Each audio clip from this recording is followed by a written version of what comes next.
Brain ట్యూమరా? ఎట్టి పరిస్థితుల్లోనూ చేయను. నీ భర్తకి చందు చచ్చిపోతుంది అనే నిజం చెప్తానన్నా చేయవా? నువ్వు చస్తే చెయ్యవు, కానీ చందు చస్తుంది అని రాజాకి చెప్తే చేస్తావని నాకు బాగా తెలుసు. టెన్షన్ పెట్టే విషయాలేవీ తెలియకుండా జాగ్రత్త పడాలి. మన జంటని చూస్తేనే ఆ భగవంతుడికి తెలియని పగ. అందుకే మనల్ని ప్రతిక్షణం ఏడిపిస్తూనే ఉంటాడు.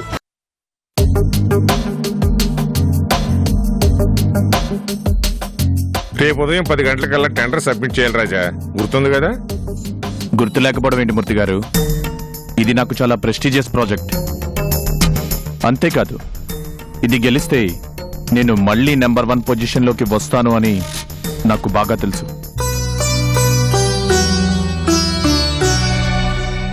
కాఫీ తీసుకోండి బాబాయ్.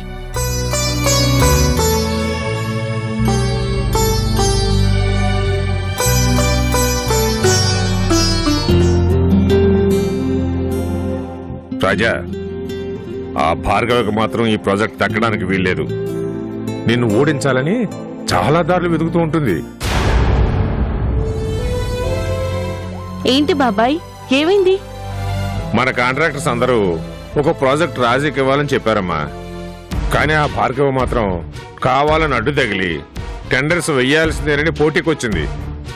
పోటీకి రాకపోతే ఆశ్చర్యం, కానీ పోటీ పడితే అందులో ఆశ్చర్యం ఏముంది? పోటీకి వచ్చినందుకు బాధలేదు, కానీ ఈ ప్రాజెక్ట్ తనకి చేరితే పాపం అనాథ పిల్లల కోసం కట్టే ప్రాజెక్టు ఎక్కడ నాశనమైపోతుందోననే భయం చెందు. నువ్వు టెండర్ వేశాక ఇంకా ఆ భార్గవకి ఎలా పోతుంది రాజా? ఇందులో నీకున్న అనుభవం, నీకున్న మంచి పేరు ఆ భార్గవకి ఎక్కడున్నాయి? ఏదో కావాలని అడ్డు తగిలింది గాని అసలు భార్గవి నీకు పోటీనే కాదు. భార్గవిని తేలిగ్గా తీసుకోకూడదు మూర్తి గారు.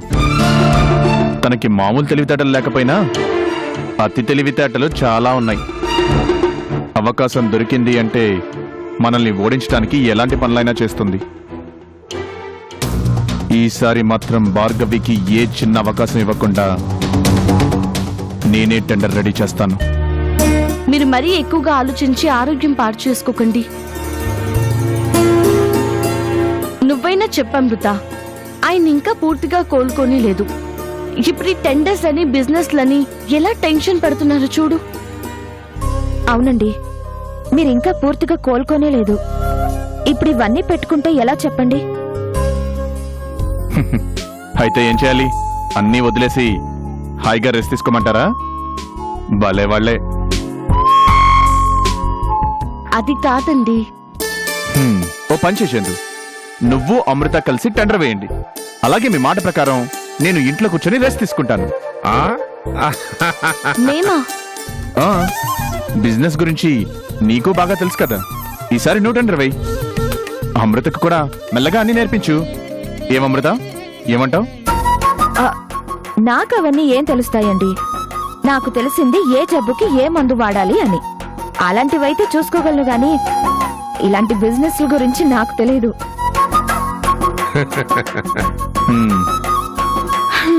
అవి మీరే చూసుకోండి, నేను నా హాస్పిటల్ చూసుకుంటాను.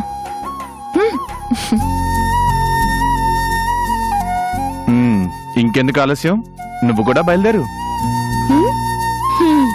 నేను వెళ్తే మీరు మీ టెండర్ పనిలో ఉంటారు, అంతేగా? తప్పదు చందు. ఒకసారి ఆ భార్గవి కొట్టిన దెబ్బకి పాతాళానికి పడిపోయాను. నేను మళ్ళీ నిలబడాలి అంటే ఈ టెండర్ గెలవాలి. గెలుస్తారండి. ఏదైనా మీరు ప్రశాంతంగా ఉండండి. అన్నిట్లోనూ విజయం మీదే.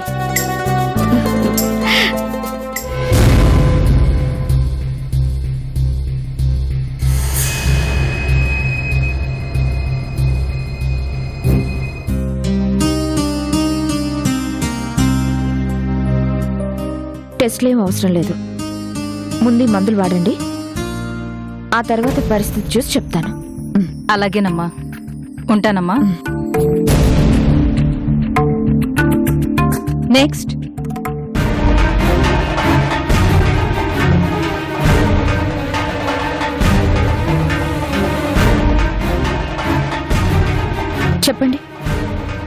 ఏంటి మీ ప్రాబ్లం? నిద్ర పట్టడం లేదు డాక్టర్. ఎప్పటి నుంచి? చందు చచ్చిపోతుంది అని తెలిసినప్పటి నుంచి. హాయ్, ఎలా ఉన్నావు అమృత? నువ్వా? ఎందుకొచ్చావు? ఏంటి అమృత ఇది? నేను మామూలుగానే తేలుకొండి మనస్తత్వం ఉన్నదాన్ని. ఏం లేకుండానే నిన్ను డిస్టర్బ్ చేసేదాన్ని. అలాంటిది నిన్ను ఆడించగలిగే ఒక గొప్ప అవకాశం దొరికాక ఎలా వదిలేస్తాననుకున్నావు చెప్పు? ఇప్పుడు తీపి రుచి తెలియనంతసేపు బెల్లం చుట్టూ చీమలు చేరవు. వన్స్ ఆ టేస్ట్ మరిగాక వద్దంటే మాత్రం ఆగుతాయా? నేను అంతే. ఏం కావాలి నీకు? ఇది ఇది నీలో నాకు నచ్చింది. ఎంతైనా డాక్టర్వి కదా, డిసీజ్ గురించి తెలియగానే దాని సైడ్ ఎఫెక్ట్స్ గురించి కూడా బాగా తెలిసిపోతుంది. నాకు చందు గురించిన నిజం తెలిసింది అని నీకు తెలుసు. మరి దాని పరిణామాలు కూడా అర్థం చేసుకున్నావు. చాలా సంతోషం. ఇప్పుడు నాకు కావాల్సింది ఏంటి అంటే, రేపు రాజా ఒక టెండర్ వేయబోతున్నాడు. ఆ టెండర్ రేట్ ఎంత అనేది నాకు నువ్వు చెప్పాలి. ఎందుకు? ఇంత అమాయకురాలు వింటా అమృత. ఎందుకనే ప్రశ్న ఏంటి? నువ్వా రేట్ చెప్తే దానికంటే తక్కువ కోట్ చేసి టెండర్ నాకొచ్చేలా చేసుకోవాలి. అది నా టార్గెట్ కదా. ఆ మాత్రం తెలీదా? అంటే నా భర్తకి నేను ద్రోహం చేయాలా? ఇది ద్రోహం కాదు అమృత, పతిభక్తి. ఎందుకంటే పతిని కాపాడుకోవడం కోసం ఏం చేసినా తప్పులేదు. వెనకటికి పురాణాల్లోని పతివ్రతలందరూ భర్త సుఖం కోసం, సంతోషం కోసం ఎన్నో త్యాగాలు చేశారట. మరి నువ్వు ఆ కోవకి చెందిన దానివే కదా. ఆ మాత్రం చేయలేవా చెప్పు? నువ్వు కాదు అన్నావే అనుకో, నీ భర్తకి నిజం తెలిసిపోతుంది. పాపం రాజాకి చందు అంటే ప్రాణం. చందు కోసం నువ్వు ఏదైనా చేస్తావు.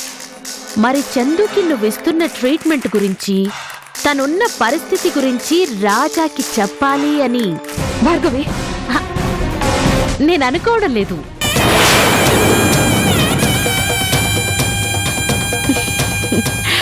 మరి నువ్వు ఆ టెండర్ కొటేషన్ చెప్పను అంటే మాత్రం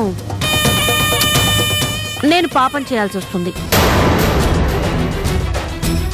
నా చేత పాపం చేయించడం ఎంతవరకు కరెక్టు నువ్వే ఆలోచించు. ఇది చాలా దారుణం భార్గవి. చా, నిజంగానా? మరి చందు ఎవరో తెలిసి కూడా నా దగ్గర ఏం తెలియనట్లు నటించావే, అది దారుణం కాదా? ఎందుకు కోర్టుకు వెళుతున్నావు అంటే దానికో ప్లాన్ ఉందిలే అని నన్ను వెర్రి వెంగళప్పని చేసి ఆడించావే, అది దారుణం కాదా? చూడమృత, అవకాశం అనేది ఎప్పుడూ నాలాంటి వాళ్లకే అనుకూలంగా ఉంటుంది. నువ్వెంత తప్పించుకుని పోవాలి అన్నా అది నీ వల్ల కాదు.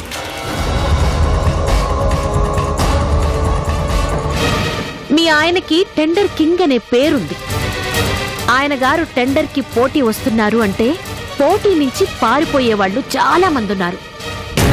ఈసారి కూడా నాకు నీ మొగుడికి మధ్య వార్ నడుస్తోంది. స్ట్రెయిట్ గా వెళ్లి రాజాని గెలవడం చాలా కష్టం.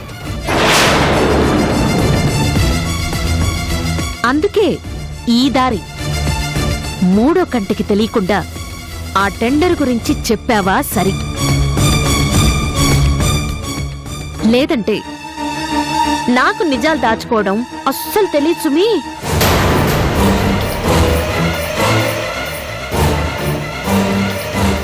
ఒక్క నిజం నీ మెడలోని తాళిని ఉంచాలా తీసేయాలా అనేది డిసైడ్ చేస్తుంది.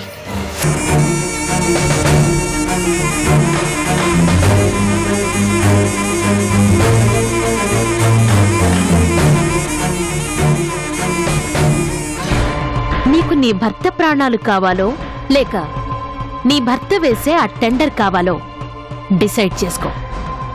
రక్తం బొట్టు రాలకుండా రాజాని మర్డర్ చేయగలను, గుర్తుంచుకో.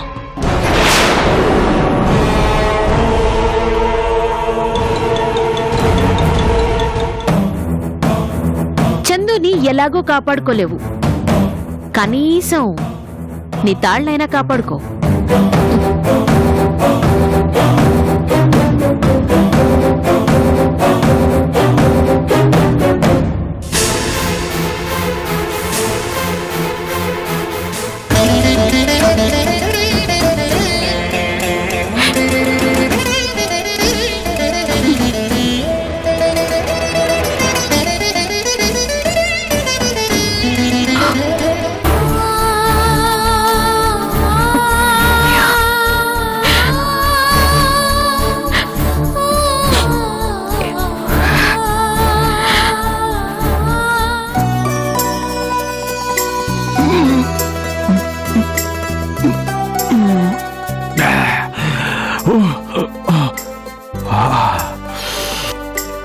ఏంటి తాతయ్య, తిను.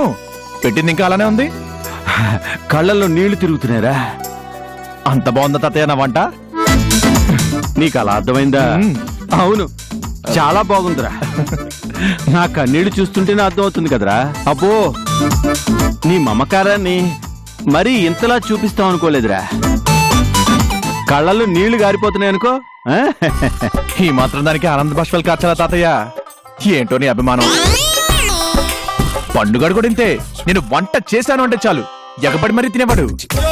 అవునా? హ. అయితే వాడిని ఏ ఆఫ్రికా జాతి వాళ్ళ మధ్యకు పంపించినా హాయిగా తింటూ బ్రతికేస్తాడ్రా. ఇంకొంచెం వడ్డించిన తాతయ్య? వద్దు నాన్న, మిగిలింది చక్కగా ప్యాక్ చేసి పెట్టించు. పండుగడికి పార్సిల్ చేసి పంపిద్దాం. హాయ్ తాతయ్య.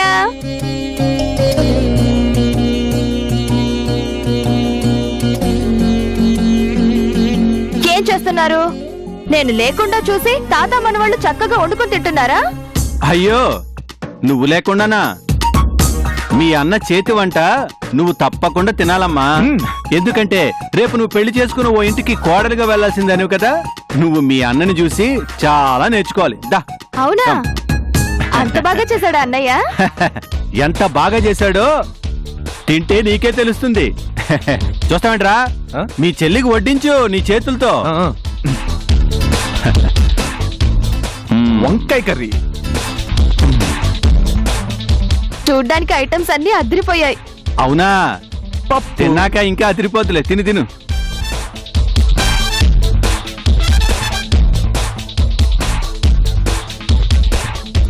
తిను.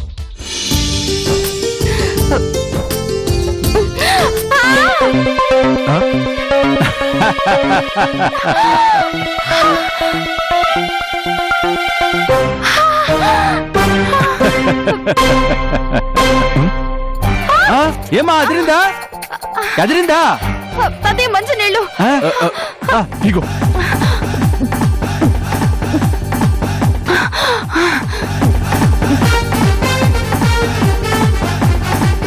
ఏమా ఏమైంది? ఏమైందా? గూబ అదిరిపోయింది. ఏంటన్నయ్య ఈ కారం? ఇంకా నోరు మండిపోతుంది. కారంగా ఉందా? నాకు బానే ఉంది. వండింది నువ్వే కదా, నీకు బాగానే ఉంటుంది. తినే వాళ్లకు తెలుస్తుంది.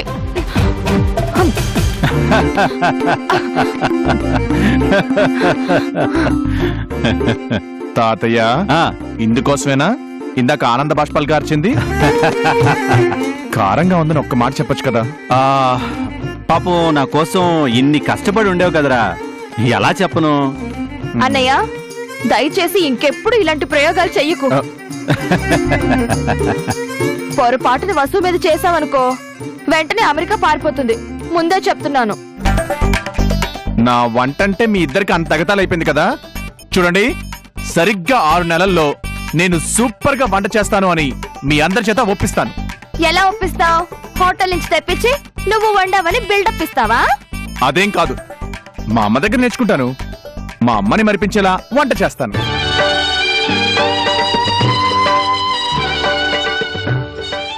హ్మ్, వంట 6 నెలల్లో నేర్చుకుంటావా? అంత ఈజీ ఏం కాదు. అందులోనూ చందు అమ్మలా చెయ్యాలి అంటే అస్సలు కుదరదు. 6 నెలలు కాకపోతే సంవత్సరం నేర్చుకుంటాను. నేర్చుకునే ఓపిక నాకు, నేర్పే ఓపిక మా అమ్మకి ఉంది. మీ అమ్మకు కావలసినంత ఓర్పు ఆ భగవంతుడిచ్చాడురా.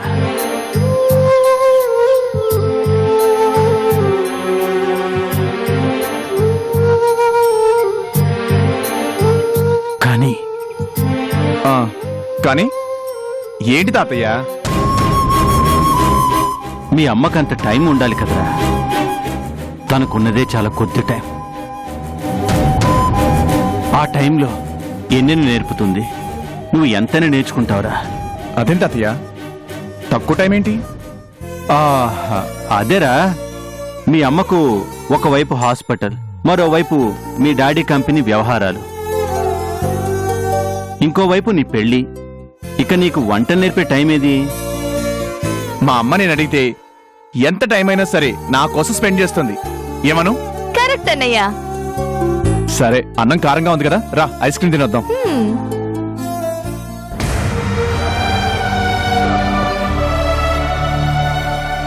నిజంగా మీ అమ్మకంత టైం ఇవ్వాలనే ఆ దేవుణ్ణి నేను కోరుకుంటున్నానురా.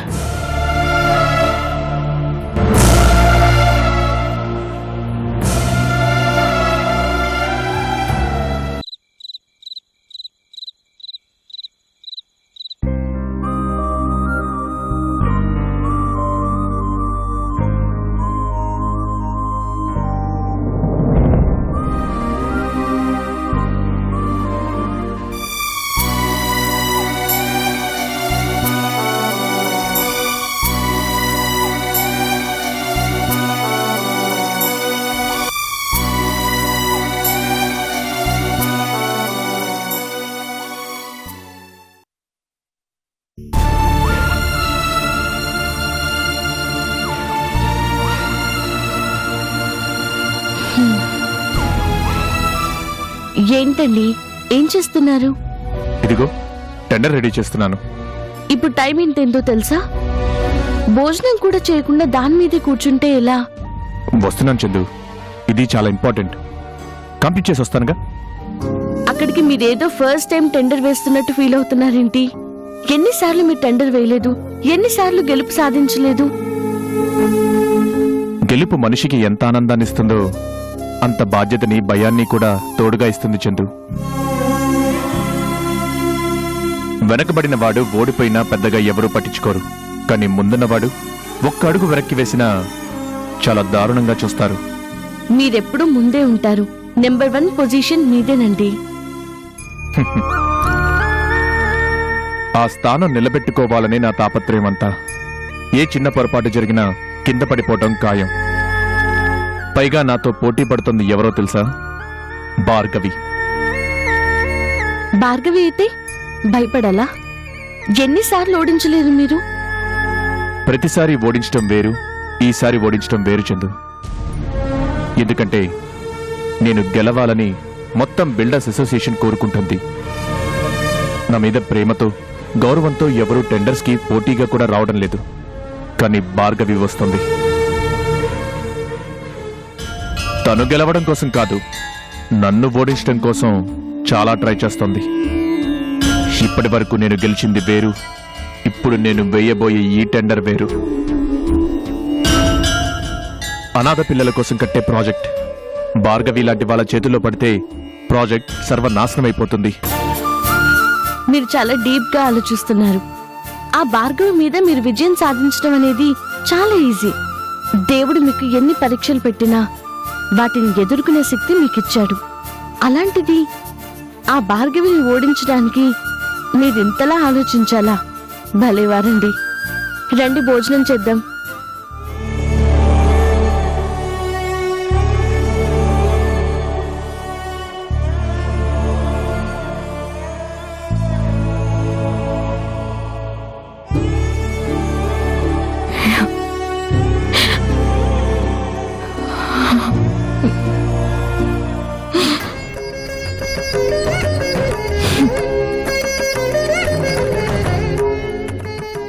తన మనసుకి ఇబ్బంది కలిగించి టెన్షన్ పెట్టే విషయాలేవీ తెలియకుండా జాగ్రత్త పడాలి.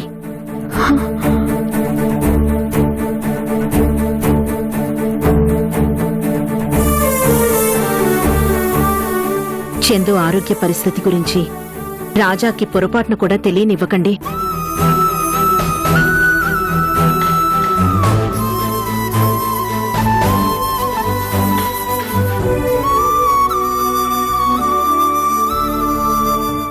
ఆ టెండర్ రేట్ ఎంత అనేది నాకు నువ్వు చెప్పాలి.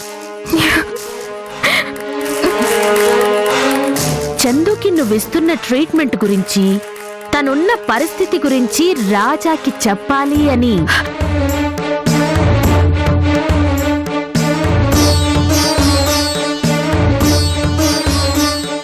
ఒక్క నిజం, నీ మెడలోని తాళిని ఉంచాలా తీసేయాలా అనేది డిసైడ్ చేస్తుంది.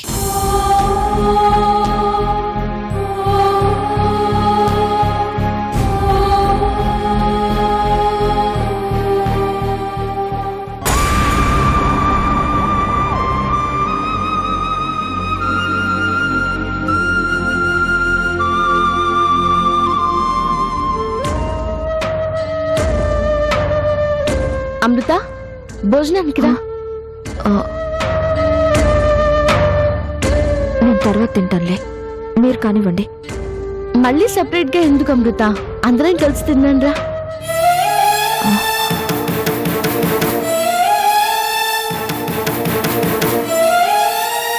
రా అమృత, భోంచేద్దాం.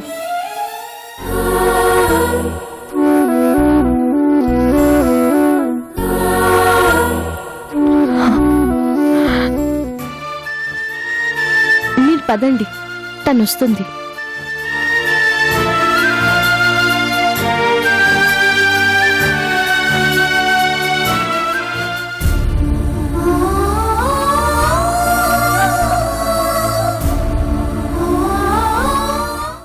మన పెళ్ళైన తరువాత నువ్వు నేను మా డాడీ దగ్గరే ఉండిపోదామా?